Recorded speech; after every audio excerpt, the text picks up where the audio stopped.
How is TB spread in healthcare settings? Imagine walking into a busy hospital or clinic where some patients might be carrying a tiny but powerful bacteria called Mycobacterium tuberculosis. This bacteria causes tuberculosis and spreads mainly through the air. When someone with active lung or throat tuberculosis coughs, sneezes, talks, or even undergoes certain medical procedures, they releases tiny droplets into the air. These droplets are so small that they can stay suspended in the air for hours, floating around in the room. If a healthcare worker, patient, or visitor breathes in these droplet nuclei, they can become infected. The risk of spreading tuberculosis in healthcare settings is higher when infected patients are not quickly identified and isolated.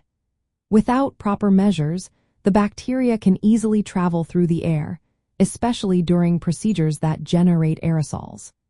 These procedures include sputum induction or bronchoscopy, which can produce a cloud of infectious particles. If healthcare staff are not wearing the right protective gear, or if the environment lacks good ventilation, the bacteria can spread more easily. To prevent this, hospitals follow a set of strict infection control practices. The first step is administrative controls, which involve early detection of suspected or confirmed tuberculosis cases. This includes screening staff regularly and educating everyone about how TB spreads. When a patient is suspected of having tuberculosis, they should be placed in a special isolation room called an airborne infection isolation room.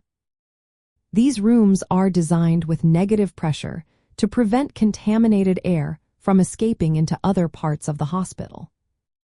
Environmental controls are also crucial. Proper ventilation systems are installed to ensure that the air in patient rooms is exchanged frequently, usually at least 6 to 12 times per hour. This helps dilute and remove infectious particles from the air.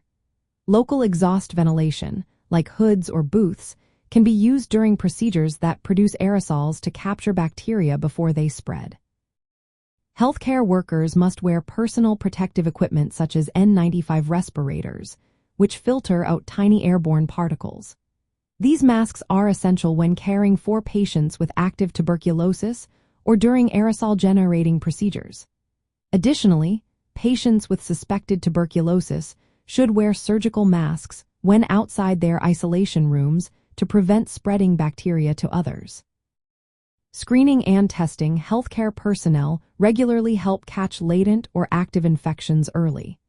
This ongoing surveillance is vital because it helps prevent further transmission within healthcare facilities.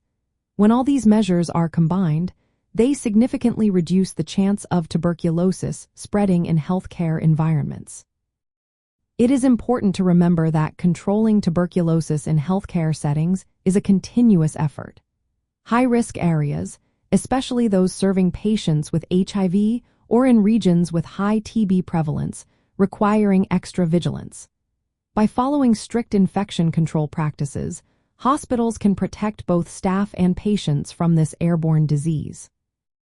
If you work in or visit a healthcare setting, always adhere to safety protocols and consult health professionals for personalized advice.